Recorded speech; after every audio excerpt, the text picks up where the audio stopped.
Hey, hello. Good evening and welcome to the first Monday Night Live at Cafe Gratitude for 2010. This is amazing. I am so excited. Yeah, February 15th, 2010, we're back on, and we're going to be every week until the end of November. I'm almost booked completely through August. So keep your eye on my website and keep your eye on the newsletter so you always know who's coming up next, and you'll get those 5-minute audios of who's coming up next, and you'll get the video link of who just was, and we'll just keep you all informed about what's going on here. Here's Daniel Vitalis. Woo!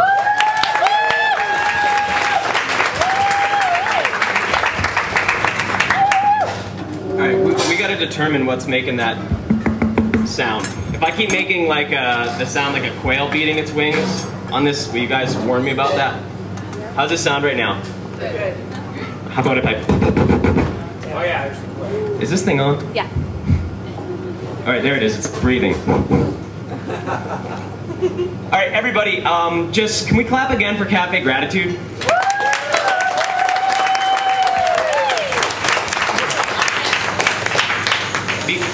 Because I've been touring around and teaching, you guys can hear me okay in the back? You hear me okay?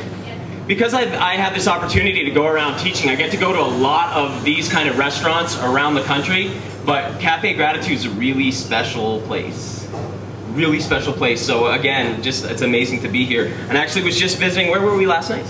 Berkeley. At the Berkeley one, and had an anyway, amazing, amazing. So thank you all for coming.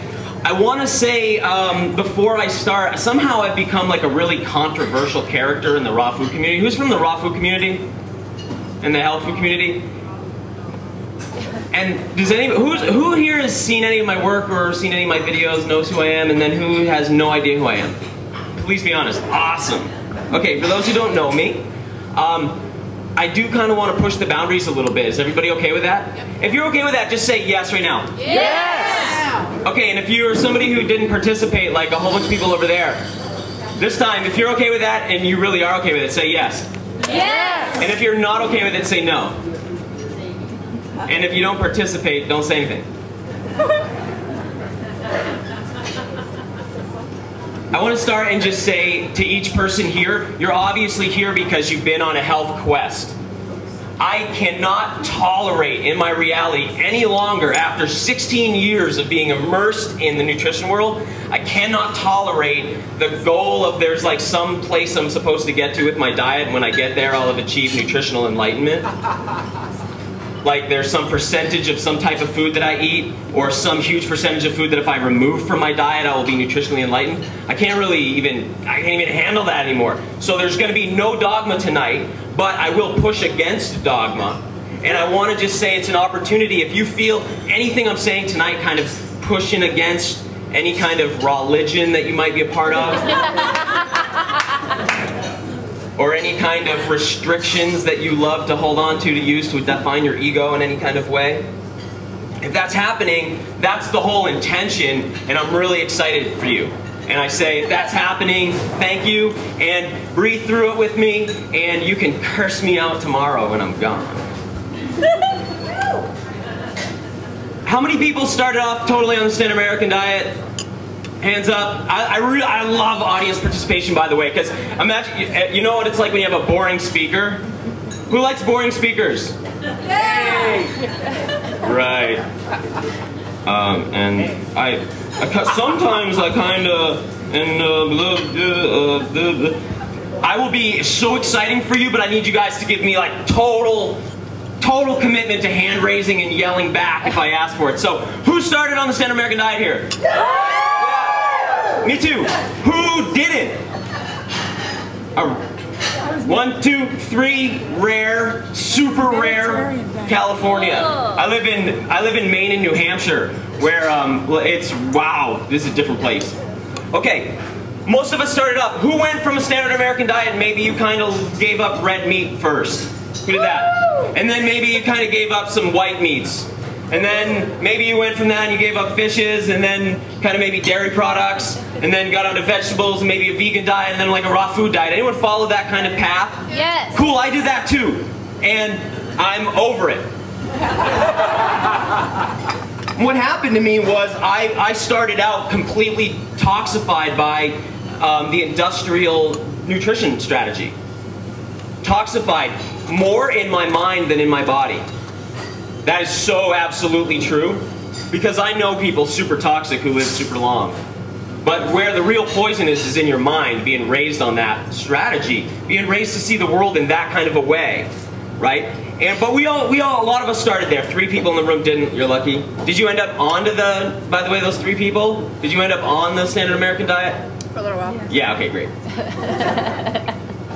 We're all in the same boat.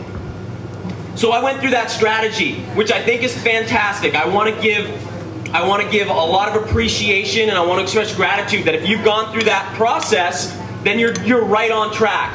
What I found out was, I had this whole thing of getting onto a raw food diet. I actually had this whole trip about wanting to be a breatharian. Anybody kind of had that thing? Right. So I went through all that stuff. I was going to do that. Okay. I really kind of was really about getting to that 100% raw food situation. And I did that. I did that for, wow, almost 10 years of my life.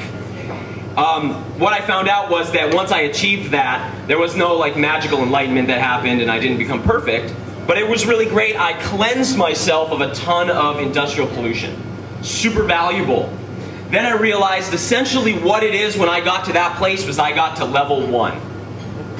That's level 1, right? So a lot of people get to that 100% raw food diet situation that they're really chasing after, and they're like, wow, I've made it. I'm at the top of the nutritional food pyramid and I'm looking down at everybody else as they try to climb their way to what I have achieved. And then it's like, oh wait, that's just your white belt. You just go, okay, cool. Level 1, you cleansed.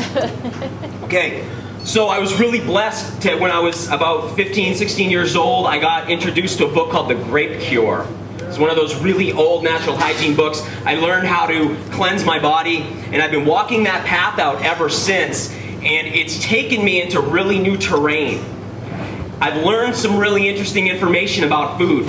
I am not a teacher of nutrition, because here's what I think nutrition is. It's nutritionism. It's a religion. It's a religion that says that you can heal everything by what you eat, and that's completely absurd. It's just ridiculous. But I do like to motivate people about health. I'm not here to tell you how many greens you should eat. I'm not here to tell you what you should take out of your diet. Instead, I want to talk a little bit about where our food actually comes from. I don't hear anyone having this conversation. Did anyone see the flyer that had, you know, for tonight's event? It says, why we're the only species confused about what to eat. Does it occur to anybody how strange it is that we have people whose job is to tell us what we should eat because we don't know? Seriously, isn't that weird?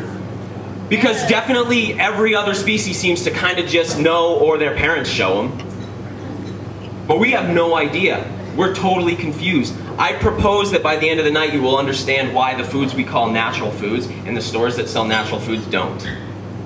That's what I want to look at. And it's probably gonna push on some stuff, and it may kind of stir some stuff up, and that's all I'm here to do. And if you just started on the nutrition path yesterday, just keep doing what everyone's telling you. Just keep going. If you've been doing it for a while, some of this information may take you a lot further. All I want to share is kind of what's happened to me after 16 years.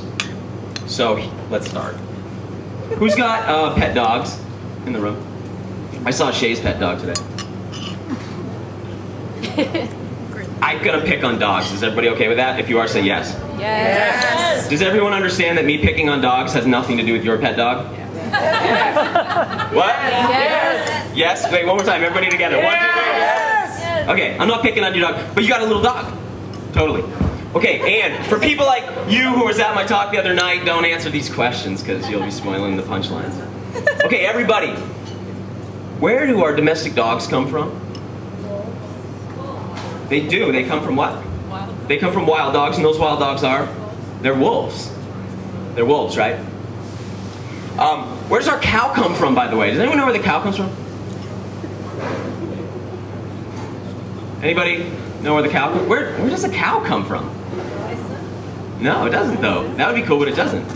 Water-based animal or shaped like a Check that out. Whoa, weird. Weird. Wait, where do cows come from? We'll get to that. Yeah, right. From down the street at the farm. All right, we'll get to that because that's a really interesting story.